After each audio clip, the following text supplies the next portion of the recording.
I'm nervous talking about this book. I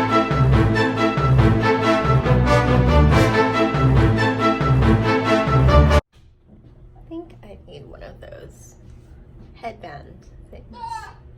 Are you okay?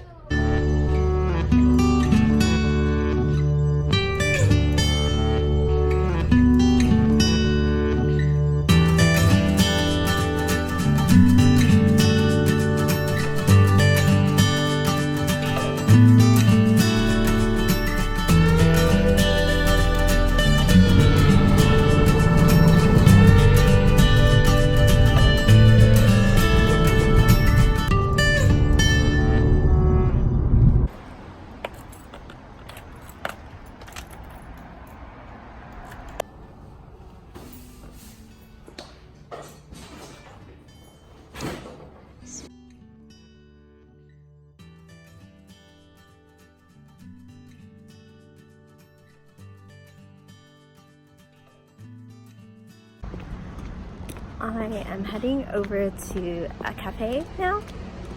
I usually get my work done at Paru, but wanted to give Amy some space for her tastings. You know, it's just nice to have your own little cafe day, I guess, you know what I mean?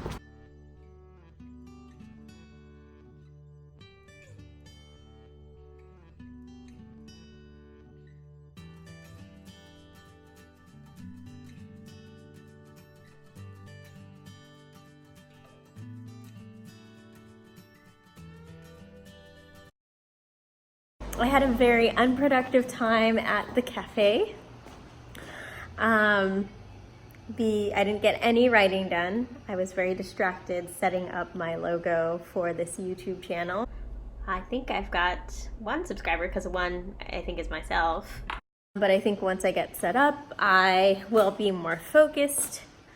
And yeah, on the way back, I stopped by La Playa. Actually met the owner, Amy, and she's awesome. You guys have to stop in. And I got some books. I'm probably gonna go through them later. All right, so I kind of wanted to bring up the process of selecting books. When you're shopping for books, do you go by the title? Do you go by the graphics, the design? I'm really curious because I feel like for me, it's a really kind of emotional process or emotional experience. Not like crying or anything, but I have to feel like a personal connection to the title, the author's name even, or the design. So any of those things will get me to pick up a book, read through it or skim through it, and then to make a purchase. So I guess it also depends on my mood. There are some days where I just walk into a bookstore and I know exactly what I want. Like if I'm on a Sarah Waters kick, which I often am, I'll just pick something up by her or Stephen King. But yeah, I know I wanted to go through the books that I picked today and why I chose them. This first book is Spring Snow by Mishima Yukio. And I've heard a lot about this author, but I have not read anything by him. So I'm really looking forward to reading that. Next one, I think you could see a theme here. The Laws of Evening by Mary Yukari Waters. This one, I saw The Laws of Evening as the title, and I thought that was interesting. And of course, seeing the author's name, and as well as this award, or two awards, made me think definitely get it. Let me go back to that. Also, the slim size of this made me think, okay, I can realistically finish this one. Next, The 5 Dysfunctions of a Team. I got this one because I'm always interested in learning about how to improve a team, because I work with a pretty big one. Then lastly, I got The Business of Memory, the art of remembering in an age of forgetting, because this is something that's on my mind a lot, especially working in social media. How do I and how do the customers that I work with really make an impact with a social media post when there's so much noise? How can you be intentional in your writing, in your graphics, in your branding? And it's really tough, you know? A little bit of an idiot. I think I left one of my books out here.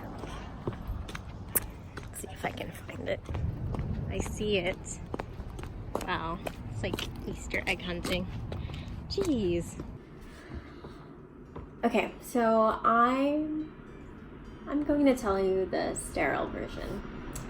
There are many dark themes in this book, but I don't want to distract you with them just yet. So I'll start with the basics. This book is about a group of powerful, clever, fashionable, and wealthy women who work closely with the government to put their state, a fictional state, on the map.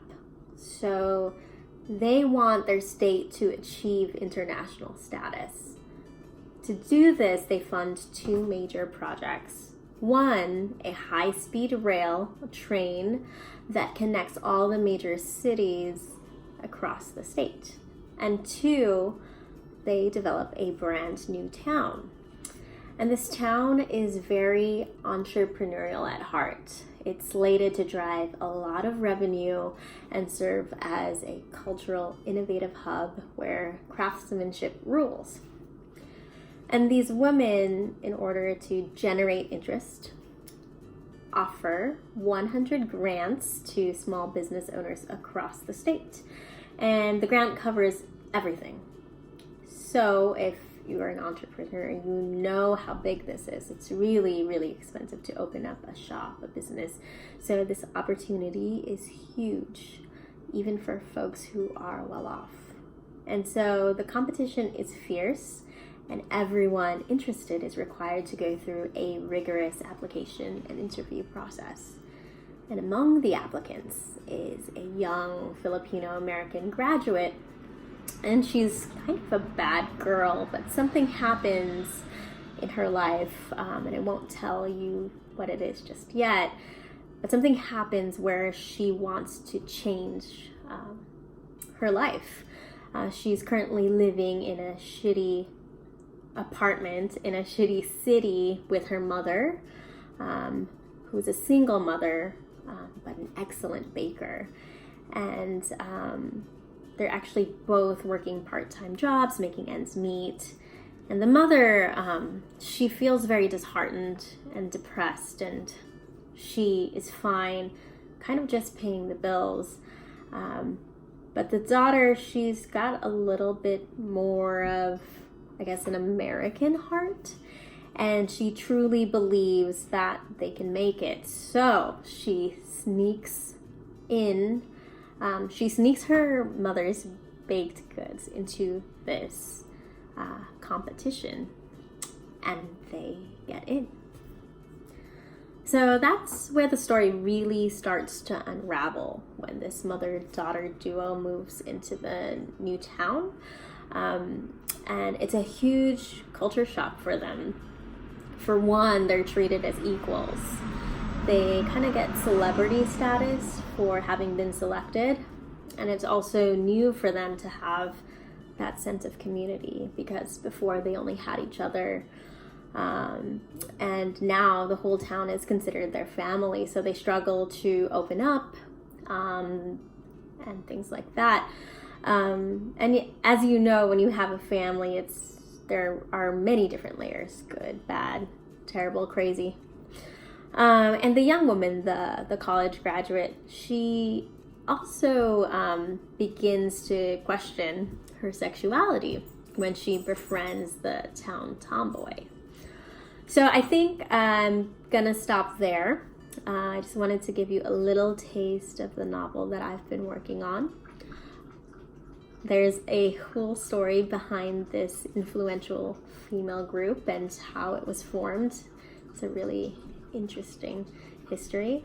And there are also a few other main characters that I haven't even mentioned yet. So excited to share that with you when I'm ready, I guess. I really wanted a book that paid close attention to things that I cared about, cross-generational relationships, Asian American women in a more nuanced way, queerness, cuisine, food, work ethic, and creative businesses. So I don't know how this would be received, but all I know is that I really enjoy it every time I'm working on it. It's just like a different level of happiness for me. And I get lost in this world. So I really can't wait to finish it and share it with you all.